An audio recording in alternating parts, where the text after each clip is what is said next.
Welcome to the Bucknuts Morning 5 feed.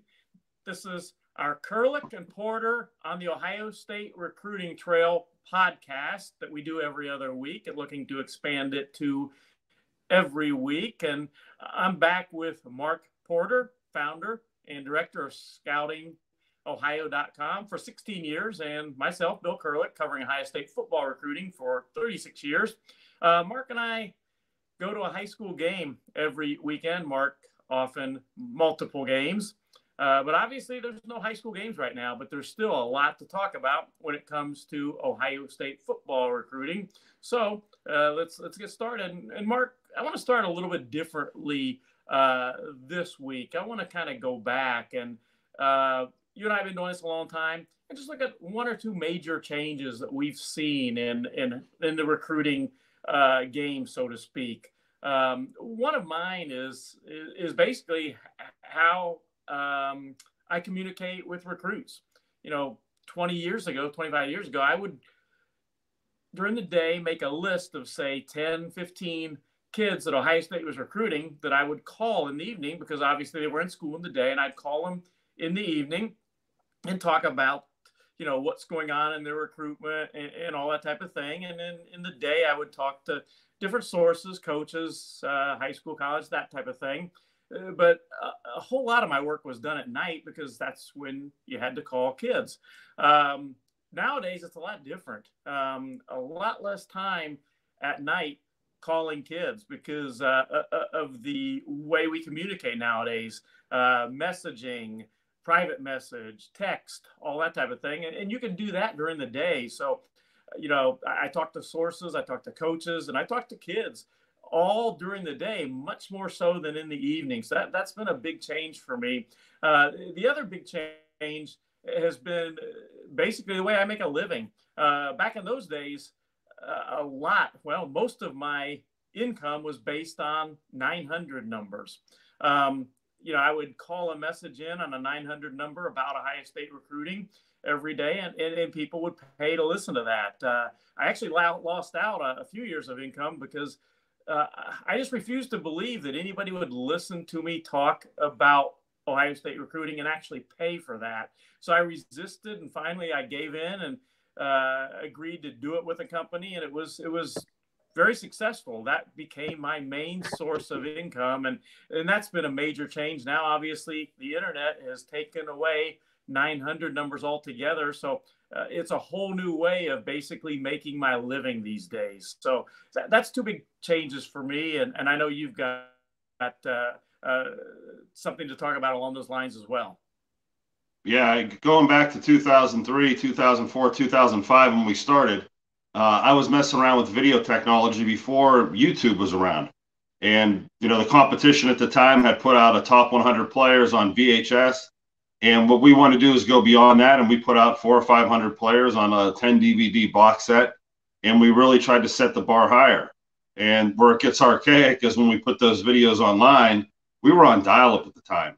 And putting a video online in dial-up, you'd upload it at night. And hopefully by the next morning, the video was uploaded. And so kids had to wait almost weeks sometimes to get their video uploaded. And same with the coaches who were watching it online. There was buffering, and you'd wait and wait and wait, and it wasn't very convenient. But as times have changed, now kids are doing these things on their phones, which is something at the time I kind of resisted. I couldn't believe the technology was going to progress that fast. Where we're sitting here 15 years later, and it's like, yeah, kids have been using their phones and watching videos forever now. It seems like there hasn't ever been a time when they weren't. So that's how the game has changed. And it went from finding the top 100 players in Ohio and making a film for them to now I'm probably scouting 4,000 or 5,000 players a year and putting them into a massive database. And, you watch all the videos and put a grade on them, where before all the time went into video editing and putting arrows on players.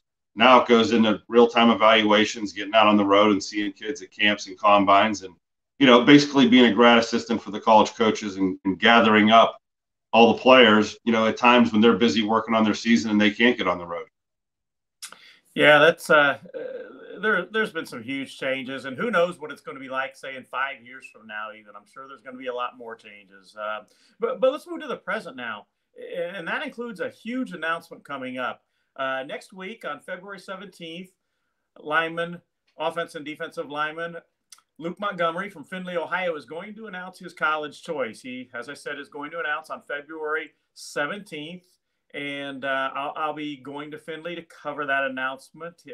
In my opinion, Luke Montgomery is the #1 player in the state of Ohio for the class of 2023, and he's a young man that I've seen a number of times, and I know you have too. I've seen him play in person at games at least 3 times, if not 4 or 5 times in the last couple of seasons. I saw him recently in a basketball game, great basketball game. I went up to see Findlay play Lima Senior, and he is a postman for the Findlay Hoops team.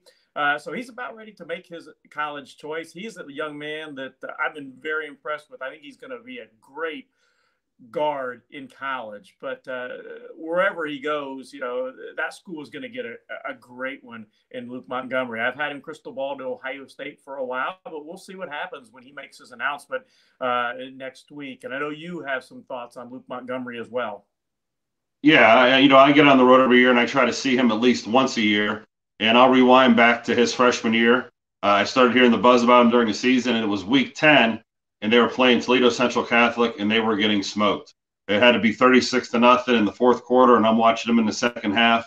And what I found unique about him that day is he was the leader on the field. He was the freshman in the huddle that was trying to get guys fired up, trying to keep them focused, trying to make a play, even though the seniors had pretty much come to the realization that their season was about over and they were not going to go out the way they had hoped. And fast forward a couple years, you see that same type of attitude. And that's what's kind of made him great. He's one of those unselfish players, one of those leaders on the team.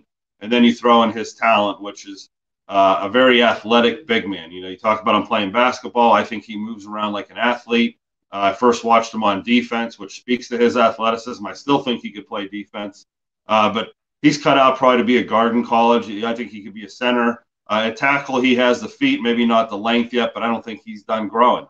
And then, of course, you factor his brother into this equation and what he may do in a couple of years. There's a dynamic there that's unusual in recruiting, both hopefully are Buckeye fans. And then, we're going to see what happens next week. But what a great athlete for the state of Ohio. Yeah, and you mentioned his brother, Ryan Montgomery. He is a freshman quarterback at Findlay. It was the varsity starter and led him into the playoffs and all. And when Luke and his leadership skills are gone at Findlay after next season, then Ryan is going to take over because he's going to be an outstanding leader for them as well. And he's an outstanding young man and super talented athlete too. But two of the schools that both Luke and Ryan have scholarship offers from are Ohio State and Michigan. So that leads me into our next segment. What in the world is going on up at Michigan? Some just bizarre things that have happened up there. And obviously we know that Jim Harbaugh is going to stay at Michigan. When that came out recently, I was at home in the evening and saw it that he was staying at Michigan. The first thing that I thought of was he didn't get offered the Vikings job.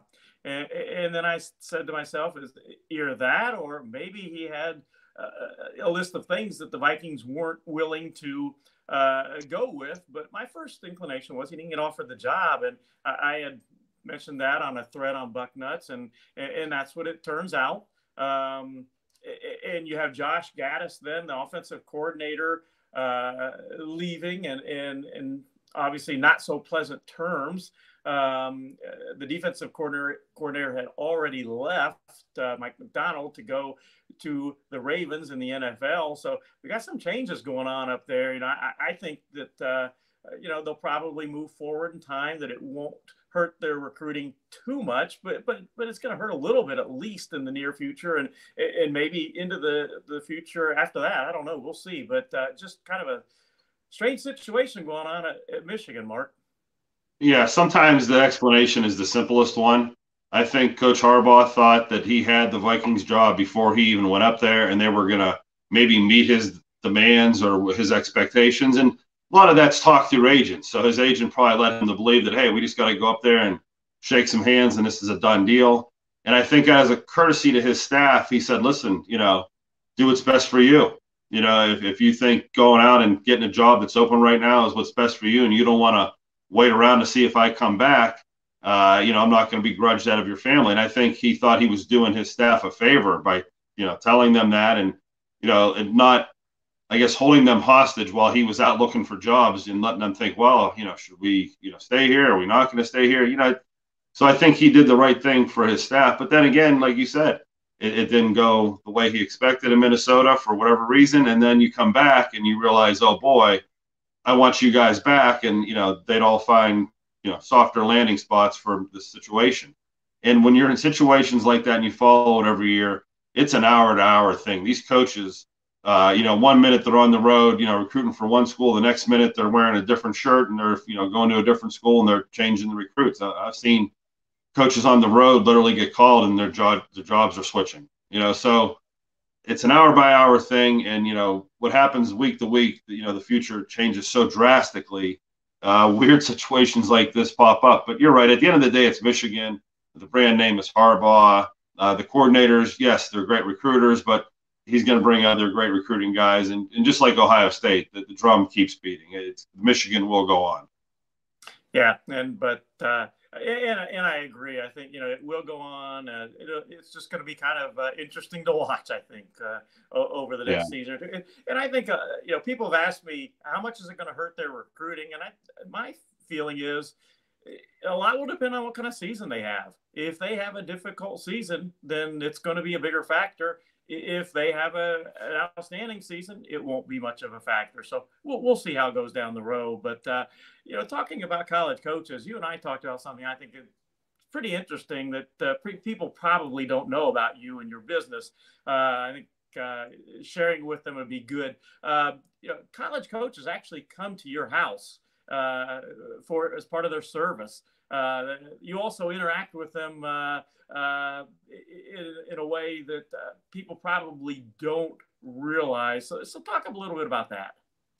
Yeah, that's the unique part of my job is obviously we put out a report or a spreadsheet that has a grade and evaluations on all the players. But a lot of the college coaches are about relationships and they want to know more about the report. Mark, you said here he's not as big as listed. Well, how big is he? So a lot of guys like to call and stop by the house. And basically, I'll spend an hour or two with them and help them make sure they're going to the right high schools. Like I said, I'm a grad assistant coach. When you're in Youngstown today, here are the 7 schools I would stop at. And the 3 kids at these schools, like I indicated in my report, I probably wouldn't waste my time going to them. I drive to a lot of areas in Ohio that nobody drives to. And I either tell a college coach, hey, it's worth your drive down to Athens to see Joe Burrow this year, or you know what, you don't have to drive all the way down there, and that's kind of what it is. So when they stop by the house or, we do a lot of conference calls when, Mark, hey, you're on a speakerphone in the staff room right now. We're looking at some of your prospects and, you said such and such about this kid. Where did you see him? Or, why did you say that? And, I think my honesty is my approach. I'm wrong as often as I'm right, but I think the colleges respect my honesty that, hey, coach, the night I saw him, I thought he was a dog. I know he's a 5-star by some, but he just didn't do it for me that night. He did it a few other nights later, and I think they, realize that. And sometimes I say, all they want is a second opinion. Sometimes they just want to know if they're on the right path or if there's any, landmine they should be avoiding. But it's really, really been a unique business when you start off making videos and putting together this report, and all of a sudden, people are in your driveway, sitting in your office, and you're watching film. And I'd be remiss if I didn't say the first couple dozen times I did it, I was the student, as I would watch film with these college coaches, and, I would really be picking their brain as much as they were picking my brain. I'd be telling them what I saw, but I'd also ask them, why aren't you guys recruiting this kid? And one of the first things I realized is the difference between what the media thinks of a player and what the college coaches think of a player. A lot of times there's hype in the media that the college coaches have to sort out. And a lot of times the media is on the players way before college coaches are because they have access to them before. And, it's a really neat, unique perspective. A lot of times I say I'm like Forrest Gump. I was in the right place at the right time, when dial-up was out there. And it's really given me a foot in the door as we go into this cutting edge in the future with the relationships I've built and, the business, how it's, flourished over the years. And including the new website we built this year. So it's been unbelievable starting from dial up to today. And I should add that your reach as far as coaches coming to your house and you being in their film room and that type of thing, it's Midwest, SEC, all over, places beyond. Yeah, and as we were talking about Michigan there, and Coach Harbaugh or whatever, the Michigan staff, the underlings, were dealing with me while that was going on, and they had coaches on the road and in Ohio, and the machine didn't stop. There were still guys recruiting Ohio and flipping stones in Ohio. So even to the outside world, you might think Jim Harbaugh is gone. Not to the recruiting staff and the ops guys and directors of personnel. They were still doing their job, and it's neat to see the behind the scenes of where these coaches are actually headed on the road, and what's actually going to happen before it happens. A lot of times, I'll be privy to, hey, when we go on the road today, these are probably the 7 kids that are going to be offered, and you sit there and throughout the day and you watch it happen, and it's really neat. Well, we certainly appreciate all the help you've given us here at Bucknuts. You're great at what you do, and Bucknuts certainly appreciates your work. And Bucknuts members, I hope you've enjoyed this podcast, and we'll be back with it again soon. Yeah, you're no slouch yourself there, Bill. I appreciate that. Thanks, Mark. And again, we'll be back again soon, Bucknuts members. Thank you, Bill.